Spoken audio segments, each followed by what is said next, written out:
Sir ये बताइए कि तेजस्वी यादव बार बार ये कहते हैं कि मुख्यमंत्री नीतीश कुमार अचेत अवस्था में चले गए हैं, रिटायर हो गए हैं, टाइड हो गए हैं, अब उन्हें रिटायरमेंट दे देनी चाहिए। देखिए, वो अपने पिताजी को देख रहे हैं, उनके पिताजी उस रूप में हैं, इसीलिए वो देख रहे हैं जो। लेकिन ये जानना चाहिए कि उनके पिताजी नीतीश कुमार से 2 बरस छोटा है, बड़ा है, तो इसलिए उनके पिताजी ज़्यादा निःशक्त हैं। और नीतीश कुमार जी निःशक्त कैसे हैं, हम भागलपुर के मीटिंग में देखा, कल हम मधुबनी के मीटिंग में देखा, जिस प्रकार से उन्होंने भाषण दिया।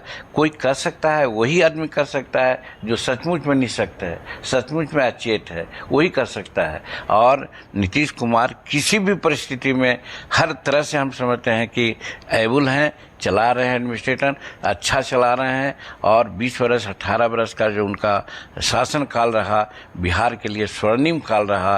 लेकिन सर अगर बात ये होगी कि नीतीश कुमार के बाद कौन एनडीए में, तो मानते हैं कि सबसे सशक्त जो चेहरा है वो जीतन राम मांझी का है, क्योंकि सबसे ज्यादा अनुभवी। नहीं, मैं अपने को मुख्यमंत्री का दावेदार कभी नहीं माना है। हम जिसमें मुख्यमंत्री भी बने थे, हम जानते थे कि हम मुख्यमंत्री बनेंगे, लेकिन मुख्यमंत्री बना दिया गया तो किया हमने काम। आज मुख्यमंत्री पद का कोई वैकेंसी नहीं है। आज नीतीश कुमार हैं, उनके नेतृत्व में चुनाव लड़ा जाएगा। नीतीश कुमार के बाद अगर किसी चेहरे की बात होगी तो आपको लगता है कि आपसे बेहतर चेहरा कोई नहीं है? बहुत लोग हैं एनडीए में, एनडीए में बहुत से एक लोग हैं। और हम समझते हैं कि मुख्यमंत्री पद के लिए दावेदार का जहां तक सवाल है, एक से एक हैं, लेकिन अभी प्रश्न ही नहीं उठता है जब तक। केंद्रीय मंत्री हैं चिराग पासवान, उनका बयान जो है, उस बयान की काफी चर्चा भी हो रही है बिहार की राजनीति में। वो कह रहे हैं कि बिहार पुकार रहा है और अगर पार्टी चाहेगी तो हम विधानसभा का चुनाव भी लड़ेंगे। किस तरह देखते हैं बयान? सवाल है, पार्टी उनकी है और अपने मन से कह रहे हैं। बिहार क्यों चाहेगा कि वो आवे? बिहार में कौन आकर के वो बड़ा काम कर देंगे? नीतीश कुमार 22 घंटा बिजली दे रहे हैं। नीतीश कुमार हर घर में, हर गांव में चौमासा रास्ता बना दिए हैं। आज दिल्ली पटना आने में बिहार के कोने कोने से आइए, 5 घंटा में आ जाते हैं। लॉ एंड ऑर्डर में मैं कहता हूं कि इमामगंज विधायक में था, 3 बजे दिन के बाद कोई नहीं जाता था, आज वहां 9 बजे रात में भी लोग जा रहे हैं। सेकंड शिफ्ट में कोई लड़कियां नहीं जाती थी सिनेमा देखने, आज सेकंड शिफ्ट में भी जा रहे हैं। ज़्यादा कदा कोई घटना हो जाती है, उस पर त्वरित कार्रवाई हो जाती है। यानी लॉ एंड ऑर्डर भी ठीक है, हर तरह से विकास हो रहा है। बच्चे हमारे स्कूल जा रहे हैं, पढ़ रहे हैं।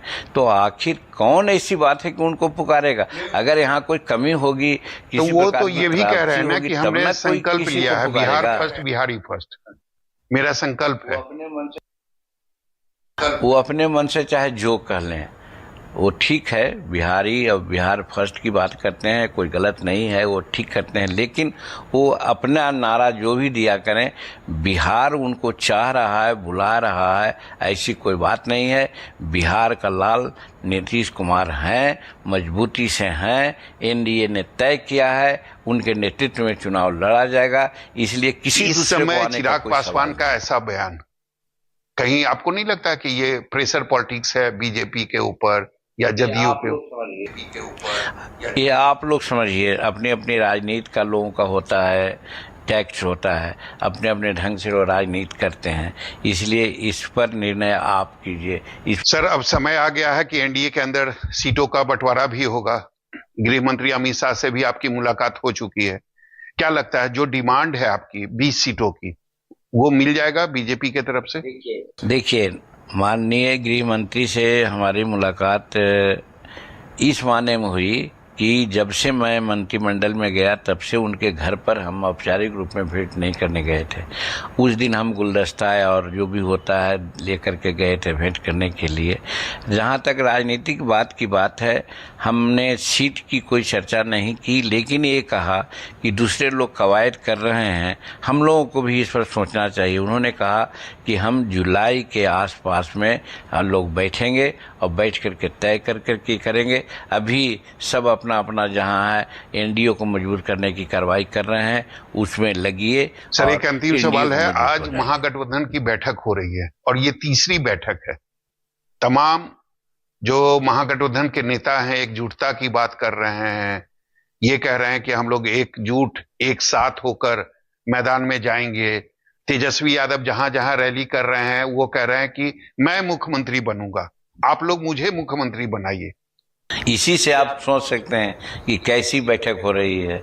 वहाँ कांग्रेस अलग नेता बनने की बात कर रहे हैं, ये अलग नेता बनने की बात कर रहे हैं, कुछ और लोग कर रहे हैं। देश के स्तर पर भी एनडीए कैसे कैसे अलग अलग खिचड़ी पका रही है।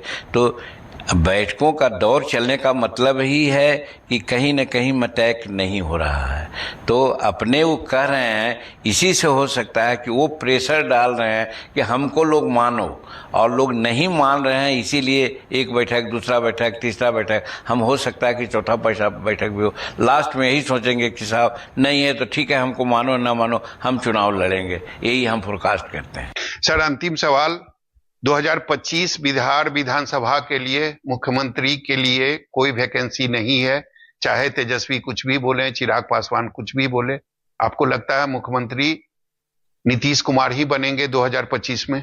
1000% हमारी मान्यता है कि यहाँ कोई वैकेंसी नहीं है, किसी भी प्रकार की कमी नहीं है नीतीश कुमार में। नीतीश कुमार ही के नेतृत्व में हम लोग चुनाव लड़ेंगे और 225 सीट लाएंगे, और नीतीश कुमार ही बिहार का अगला चीफ मिनिस्टर होंगे, ऐसा मैं मानता हूँ। हमसे बात करने के लिए शुक्रिया। तो हमारे साथ थे केंद्रीय मंत्री जीतन राम मांझी। इन्होंने साफ तौर पर कहा है कि बिहार में मुख्यमंत्री पद के लिए कोई वैकेंसी खाली नहीं है 2025 में, और एनडीए का संकल्प है कि हम लोग इस बार 225 सीटों पर जीतेंगे और नीतीश कुमार एक बार फिर से बिहार का मुख्यमंत्री बनेंगे।